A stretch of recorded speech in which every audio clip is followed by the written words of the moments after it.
what were we watching? Something just a couple months ago, and it was like wall to wall Neil Young songs. Like, oh shit, I don't remember now. And I was like, do I love Neil Young? I didn't know that. No, I really like Neil Young.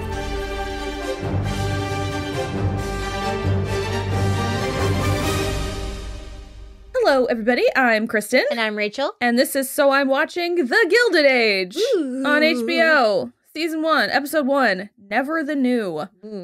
We've kind of just been seeing commercials for this for like weeks now. And also, I love Carrie Coon.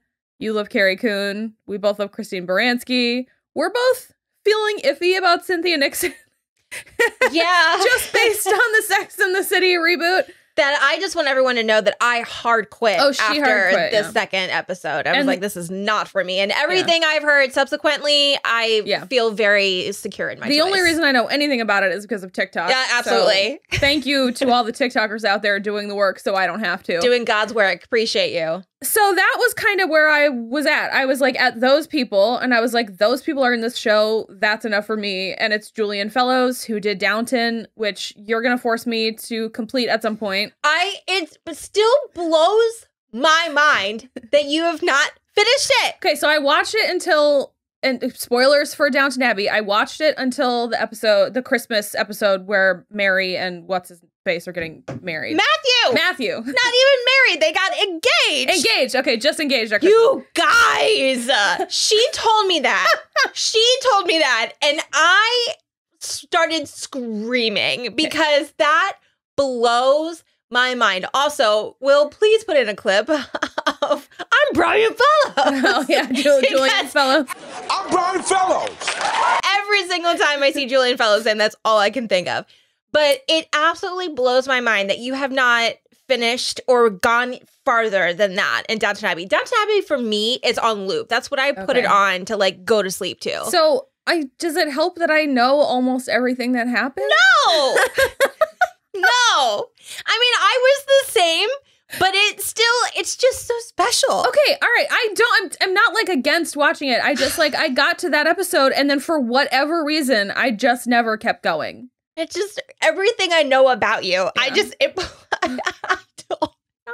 I am confusion.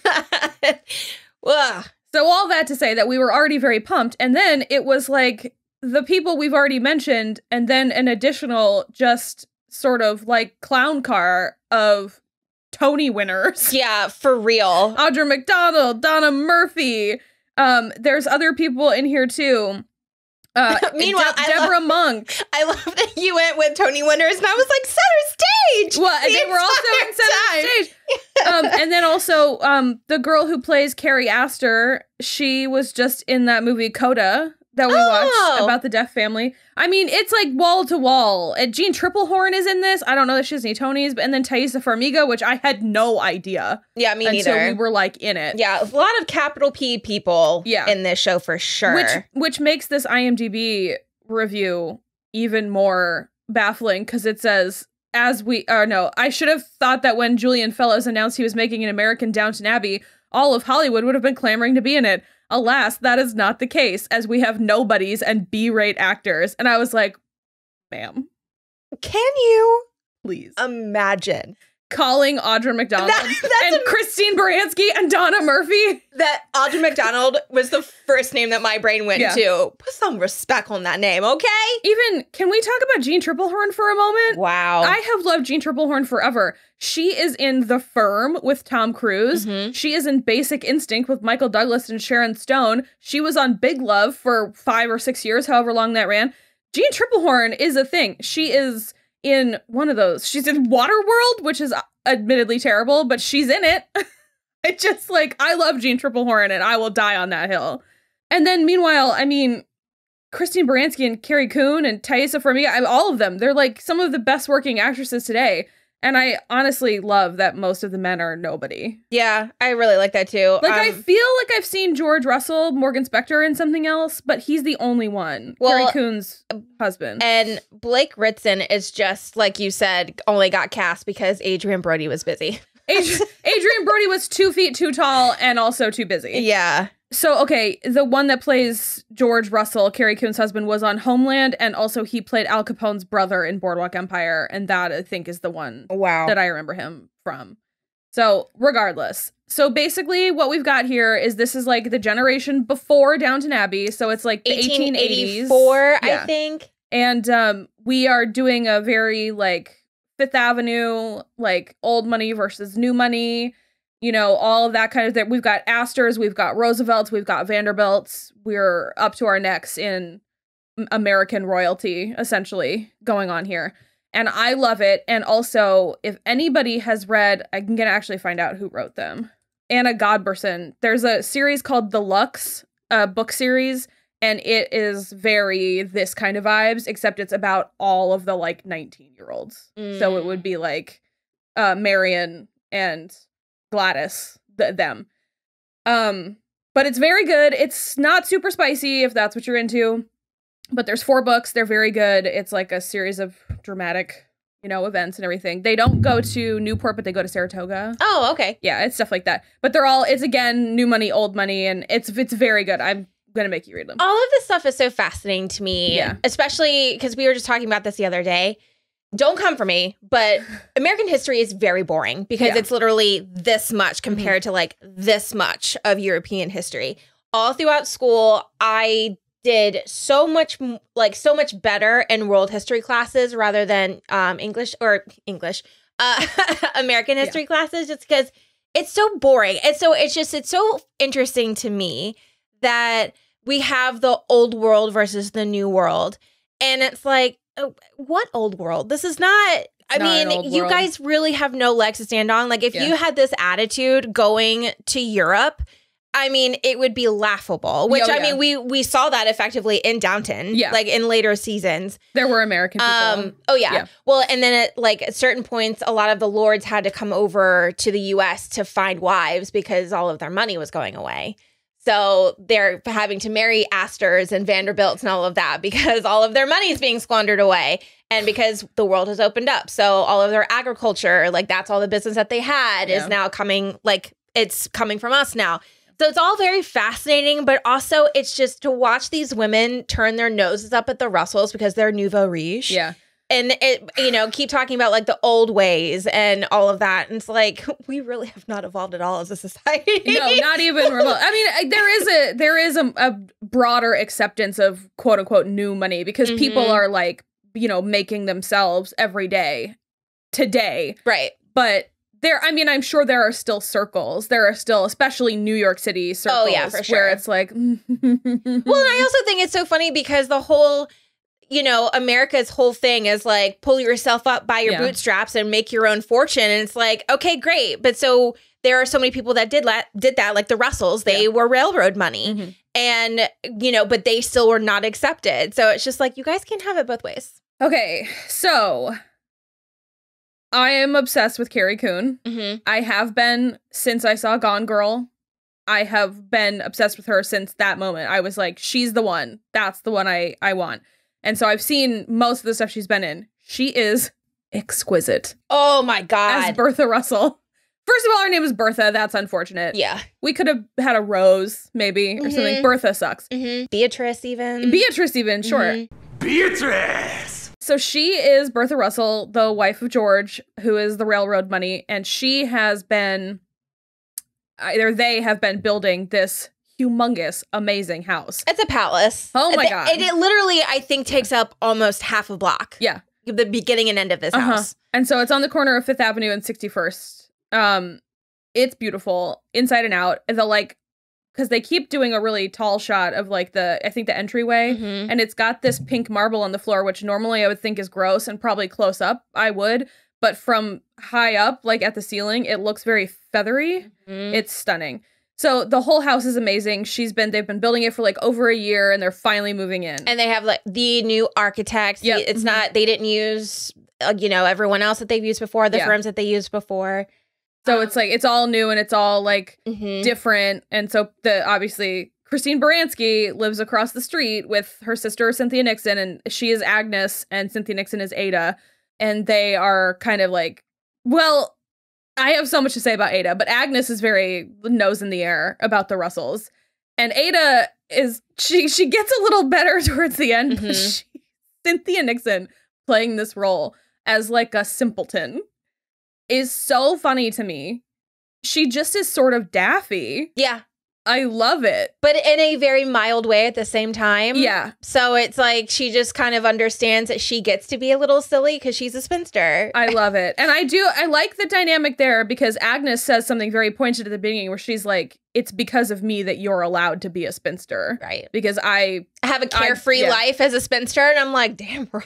Yeah. Because she was like, I got married and now you're allowed to do this. Yeah. And like, that is super true. And so then they have their daughter Marion come, and where'd she go? What'd you say her name was? Louisa Jacobson. Her father, their brother, has died, and so they're like taking her in. And I thought Agnes was going to be way more of a bitch about it, given what she said when they received the letter from Marion. Yeah. But she wasn't. She's been very nice. She like got her new clothes. She like did all the stuff. She's trying to like introduce her around. But the only thing she's being a bitch about is that they can't be friends with the Russells. Right. And I totally see what you mean because I thought that she was going to be really, really tough as well. But I like the fact that she's embracing that there's yet another woman that has been left with nothing. Right. And I feel that it was the correct choice to have her realize that she cannot have misplaced anger on her knees for what her brother did. Yeah. Like Marion didn't do anything wrong. Also, she is a super duper newcomer. She has one other job under her belt before this, and I thought she was doing amazing. Wow, yeah. She was like holding up against Christine Baranski and Cynthia Nixon, who are old pros at this. So. And I mean, their manner of speech is very stilted. Yeah. I had to get used to that with Downton Abbey as well. So I know that it's going to become easier the more that we watch it. Because it's about the subtext. I know. It's just like everything is so... It's like smooth but clunky at the same time, but it's just, it's here's something 1880s New York, I guess. Yeah. Here's something I'm hoping for, which is that I want Bertha, Carrie Coon, to like slip out of her affected accent at some point when she's really angry. I want it really bad. I want it really bad. Because she's angry in this episode, but like that's what I really want that. So the other thing that we get is Marion has she has like literally $30 to her name, and it gets stolen at the bus train. My bad. We're not quite there yet. Yeah. So she gets her purse stolen at the train depot because these men like stage a fight because I assume they're just pickpockets. And Peggy Scott helps her, and she's played by Danae Benton, who also was quite good. She was very good. Who is Black, and that becomes it hasn't become an issue yet, but it is remarked upon. Well, yes. With the eyes mostly. Right. And then, and just kind of like the looks and whatnot. And I actually was really curious because since the fact that we opened on Central Park, because you've heard of Seneca Village, right? Yes. It was basically the African American village they basically raised to create Central Park. So I'm curious if we're going to get anything regarding that since that's where we started. Interesting. Just because we also Peggy and her mother are meeting in that like Dorothy is her name. Meeting in that like Black social club. And so I'm very curious if we are going to get a couple of the parallels. And then we had a clip in the episodes following where Peggy does say, I live in a very different New York than you do. Yeah. With a man literally picking up and moving himself further down a bench. I am interested in that, and I do like that. That's not something they really touch on very much in Downton. No. Is it? Yeah. No, there is later Rose has like a tete-a-tete with a jazz singer, an American jazz singer. Okay. But like nobody cares that he's Black or anything like that. They don't find it. They blanch more at the fact that he is a jazz singer more than the fact that he is a Black man and she is a white woman. Okay. So which I appreciated, and there was never any conversation about that stuff. Yeah. When Peggy is downstairs having the meal or whatever, it was more or less like these fucking Irish immigrants. Oh my God. And what the youngest one was like, they're all coming up here to take our jobs. It was like big words, Irish immigrant. It's just like Irish immigrant in the 1880s. I know. Y'all were in Seneca Village too. What the fuck is going on? But I mean, that's the whole thing with oppression and power. Yeah. It's just like within that microcosm of, people who don't who are not privileged, everyone's trying to have more power than someone else. So it's just this horrible cyclical thing. Yeah. But it's just kind of like, yeah. Oh, 100%. oh my God, 100%. you said it. Shut up. But I mean, I really like that it was more or less, like you said, it was more or less the fact that Peggy was an interloper rather than, you know, a woman of color. Because it was only the youngest maid who said the overt thing. Everybody else was just sort of like, well, it's a new person and another mouth to feed, and like, what is happening here? Yeah. But then she also got a higher like rank than them, because now she's Agnes's secretary. Mm-hmm. So it's like, because at first they were like, she's gonna sleep on our floor, and it's like, she's higher in the house hierarchy than you are. Yeah. It's ridiculous. So I also forgot that the one, Mrs. Fane, Aurora Fane, is Kelly O'Hara, and she is also a huge Broadway star. So they're littered everywhere. I said Deborah Monk earlier, right? Because Deborah Monk is also on this show, and she's also amazing. I wonder if they did that purposefully, because on stage you have to speak very like, what's the word I'm looking for? The elocution. There you go. Yeah. But very pointed and very clear, and the language is, there is no poetry and fluidity to it. Yeah. Like, to make sure that people in the cheap seats can hear you, it has to be very crisp. Yeah. So I'm curious if they did that on purpose, because I mean, it's very period appropriate, I guess, for especially the upper crust people. Could be. So we don't know much about Jean Triplehorn, and I actually already forgot her name because it's not credited on here, but she is persona non grata. Oh, yes. Everybody is avoiding her. I have a feeling she is... Hats, like, it was feathers. Tons of feathers. I have a feeling she's divorced. That would make sense. That is my... Either she's divorced or she was caught out having an affair. Mm-hmm. Something like that. But otherwise, I don't really know. So the Russells have 2 children. One's Taissa Farmiga and one is a hot dude. What was his name? Larry, right? Yeah. Which, very unfortunate. I don't Blake Ritson. Oh, is that Blake Ritson? Yeah. I thought that was Oh no, you're right. I thought that was Larry Van Russell. Ryn. There's 2 people named Larry Ritson. You're correct. Blake or Larry Russell. Blake Ritson is the Van Ryn. Okay. He is Agnes's son. Harry Richardson. Harry Richardson is playing Larry Russell. I like him. He sort of shares his mother's social climbing, because it's Carrie Coon who is trying to get the Russells on the map. The rest of them don't really care. And she is also steamrolling Taissa Farmiga. Taissa Farmiga has yet to form a full sentence, I think. Yeah. Or like delivered a full sentence. Not in hearing room of Carrie Coon. No. She also won't let her come out because she wanted to do it having a ball, but before they can do that, she has to make sure she can fill the ballroom, and she currently cannot because everyone turned up their noses. She catered for 200 people, and maybe 10 showed up, and they all left. Like, nobody stayed. Yeah. Which, I mean, shoot for the moon. You land among the stars. Yeah, whatever. but I would have really done like a tea. Yeah. Like a reasonable tea to start out with. Just like, especially because she was like, we'll receive them after dinner. And from what I know from reading fictional books about this time period, you receive people in the afternoon with tea before dinner. Like at 1 p.m. Like 1 to 4 p.m. is your receiving time. And so I'm just sort of like, have tea and scones and sandwiches and stuff. But like, there was like entire turkeys and hams and lobsters. Lobster salad inside of a fish. I mean, there looked like there was cheese inside of a stump. Croquembouche on croquembouche. Oh my God. Yeah. So, you know, it was a little ill-advised. And I think especially there's like an air of desperation to Bertha. And it's like, you kind of have to be a little bit more gentle with it. But she let, Kelly O'Hara, what did I just say her name was? Fane. She let her have it, where she was like, you want my money. You want the money, but you can't be fucked to stay here. So this feels like it's on you. Yep.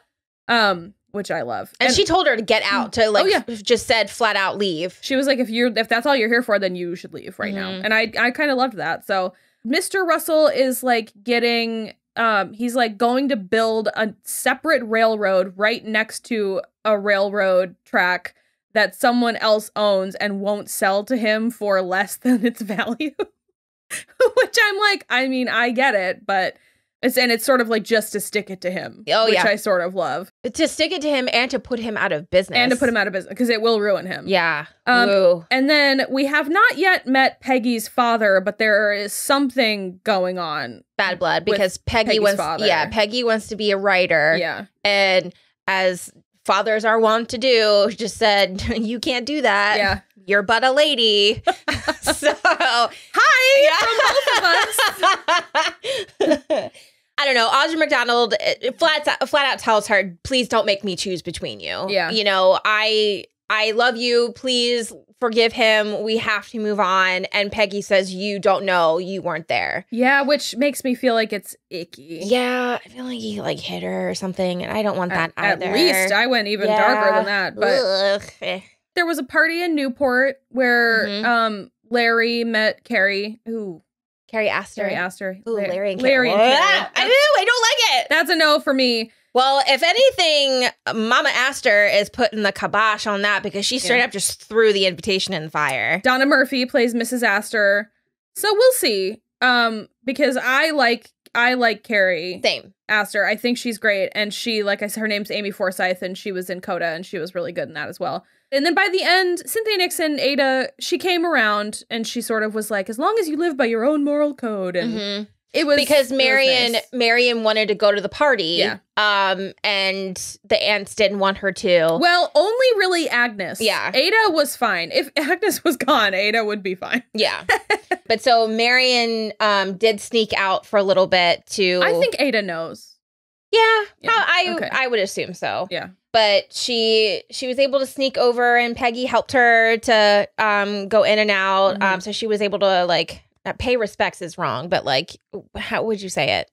Respects is it's fine. It's like she was there to like say hello, and Carrie Coon gave her a little bit of stink when she was like, I have to leave, and but George Russell was like, the aunts obviously forbid her to come, and she came anyway, so like cut her a little bit of slack. Well, and then at the end when Bertha, that's really bad. I might just call her Carrie Coon. Yeah, wow. Julian Fellows. But she looks like she is in a murderous rage. And she sits up and she's like, I'll make them pay. And it's like, are you going to start swinging an axe? Like, what the fuck are you going to do? I mean, I wouldn't be mad if we like went to a weird axe murdery place. It would make them listen. So then the other one, the Van Ryan son, Agnes's son, he is a little gay bones. Big gay bones. Gay bones. For President Adams' great-great-grandson. Is that who it was? Yes! Okay. You kind of gasped, and I was like, yeah, he's hot. But I didn't realize what you were. Okay. No, it was Mr. Adams. Oh, right. Right. Who Okay. Agnes is absolutely going to try to push Marion on. Yep. Oh my God, what if we get like a throuple situation? Marion's too good for Marion that. But would have no idea. Oh, and while we're talking about sexy, that the bitchy house or Bertha's dresser Turner, I think. Something like, is her name Turner? Yeah. LOL. Her name is Kelly Curran. I think Turner is the name in Downton Abbey as well. I can't remember, but I think her and Mr. Russell have a thing going on. I think she wants to have a thing going on. I don't think they currently do. Could you imagine having the balls to go after your employer's husband? No. Gross. Yeah, super gross. I am not into it. I like don't need that kind of mess going on in the show. It's like it's already not my favorite because I already don't like Turner because all she's doing is whipping up a fuss in the downstairs. Mrs. Russell hired me to teach her what it is to be like in the old world, and she's doing it so out of fashion, and she's doing this and she's doing that. And it's like, shut up. Then you're not being very good at your job, Turner. Exactly. So not my favorite. But yeah, overall, I really liked this episode. I can't wait to watch more. Me too. I'm very excited. I'm sad I have to wait. The fashion. Oh my God. I think my favorite Carrie Coon look was the purpley one with the like gauzy thing to the side. It was like the second thing she wore. First of all, there were like 30 costume changes for like each woman. And the structure on all of them, it was divine. Amazing. The cats left a little to be desired. There was one where it looked like she had 2 drumsticks sticking out the top of her head. A couple of the hats are a little weird. But I mean, the folding, the pleating, the sweeping side. Oh my God. And then a ton of the stuff that Marion wore was really beautiful. She also had a lot of like what almost looked like Maria from The Sound of Music jumpers, but then with like really, really pretty lace underneath. And the one at the end that looked like ivy leaves or like feathers. That was my favorite of hers. And the buttons were little pearl flowers. Yep. So pretty. But then the yellow that she wore over to the Russells was also really pretty. And it was like it was a marigold too, which is not a yellow that we get a lot of the time. Good. It was so buttery. Really it was so pretty. And which is yellow is a hard color, especially for blondes. Yeah. Because she's fairly light with the blonde that they're having her wear. But it did not wash her out at all. There was a lot of warmth. It was stunning. Yeah. And then Gladys, because she's not out yet, I feel like Frump City, USA. Some of her stuff is a little too frumpy, and they've really given Thaisa some bangs that she's really struggling with. But I have a feeling that's all gonna like. I hope so. She has a Gigi moment. Although the bangs are kind of part and parcel of the. Yeah, but I mean, it could be styled in such a way because it's just a very loose. Like, I chose what I said very specifically, the Gigi of it all. Yeah. Because, have you ever seen that movie? Oh, it's so I know good. Stuff about it, but I've never seen it. Well, the hair, there's a lot of bangs. A lot of, when she's young, she's a lot of bangs. But they get better.